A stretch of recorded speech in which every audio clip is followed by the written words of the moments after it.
Je voyais réagir. Il y a peut-être moi trois points qui me viennent quand j'entends la conversation qu'on est en train d'avoir. Le premier, c'est que c'est vision. Le second, c'est ambition. Et le troisième, c'est confiance. Je crois que sans ce triptyque-là, on n'arrive pas à faire grand-chose. Et le fait de voir, par exemple, ce qui se fait aujourd'hui sur le numérique en Afrique, c'est absolument extraordinaire. On est même pionniers, on est très en avance avec beaucoup de technologies qui sont nées ici sur le continent africain. Je crois savoir qu'il y a environ 6,5 milliards de dollars qui ont été investis, selon Partech, dans le domaine du numérique en Afrique, notamment dans la Silicon Savannah, Nairobi, Kigali et Lagos. Donc ça veut dire qu'il y a un potentiel. Maintenant, moi, la question que je me pose quand je parle d'ambition, c'est comment est-ce qu'on arrive à structurer. On a identifié des secteurs qui sont prioritaires. Comment est-ce qu'on fait pour être sûr que les entreprises africaines qui sont présentes localement, qui créent de la richesse localement, soient privilégiées ou en tout cas aient un cadre de confiance, un cadre qui les accompagne et qui les incite à se développer et à garder ce savoir-faire localement pour pouvoir créer d'autres emplois.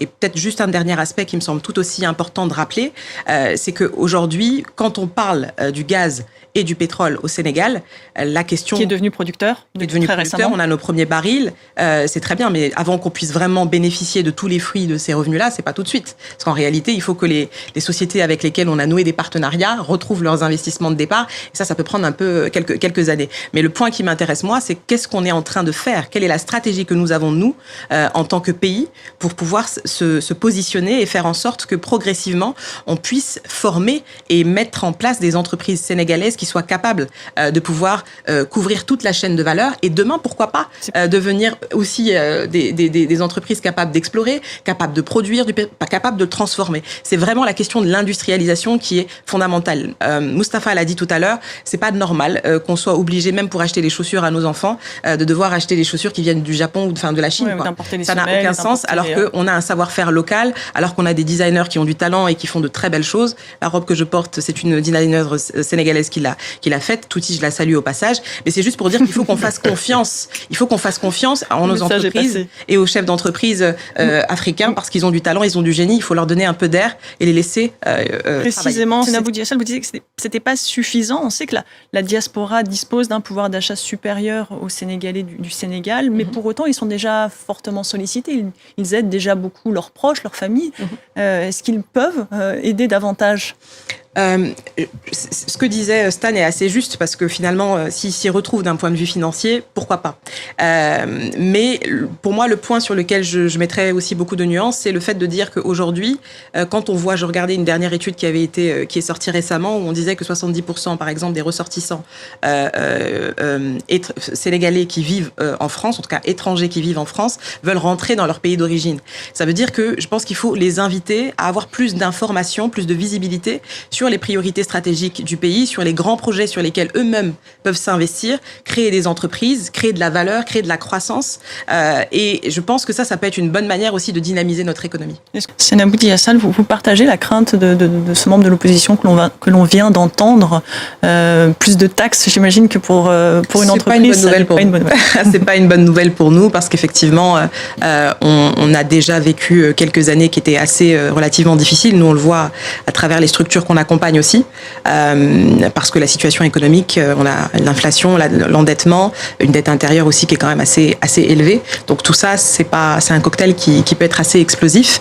Maintenant, j'essaye d'être assez objective dans ce que je vois. Maintenant, j'attends ce que ça va donner entre les annonces et j'allais dire l'exécution, le delivery. Il y a toujours, il peut y avoir un gap. Donc je suis très attentive à la manière dont ils vont dérouler. Écart, Oui, il peut y avoir un écart important. Donc je suis très attentive. Par contre, les annonces qui ont été faites sont, de mon point de vue, assez encourageantes dans la mesure où on se parle d'un nouveau code des investissements. Ça veut dire qu'ils ont entendu le retour que le secteur privé a adressé en disant attention, nous taxer plus, c'est peut-être pas la meilleure solution. On a besoin d'attractivité pour rester au Sénégal et pour ne pas aller dans d'autres pays parce que le monde reste vaste. On a la ZLECAf, donc aujourd'hui, une entreprise qui évolue au Sénégal, s'il n'y a pas toutes les mesures incitatives, elle peut être tentée de dire je vais déménager, je vais aller dans un autre pays et je vais nouer des relations d'affaires là-bas puisque le cadre s'y prête mieux. Donc l'environnement des affaires est en train d'être revu puisqu'ils ont adopté, il me semble, tout dernièrement, un nouveau code des investissements. Donc ça, pour moi, a priori, une bonne nouvelle. Encore une fois, je nuance ça avec l'exécution. Le deuxième élément, qui à mon sens doit être aussi largement observé, c'est quel est le poids des acteurs locaux. On se tourne, on s'oriente vers l'international pour faire venir des IDE, pour attirer d'autres investisseurs. Absolument, des investisseurs. On a vu la tournée du Premier ministre, on a vu la tournée du président. Donc on voit bien qu'ils sont dans une forme de roadshow pour aller présenter les opportunités d'investissement. Pour attirer des investisseurs. Une promotion des investissements et puis présenter les opportunités et les projets clés sur lesquels aujourd'hui ils ont besoin d'avoir des partenaires.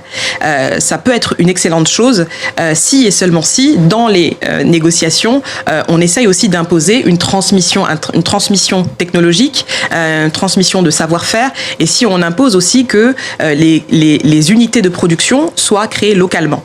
Alors vous allez me dire, tout ça, ça va aussi avec la capacité à pouvoir avoir de l'énergie à suffisance, ça va avec des cadres qui soient suffisamment bien formés, des ressources qui soient suffisamment bien formées. On a un dividende démographique qui est très important dans la plupart de nos pays. Le Sénégal ne fait pas exception.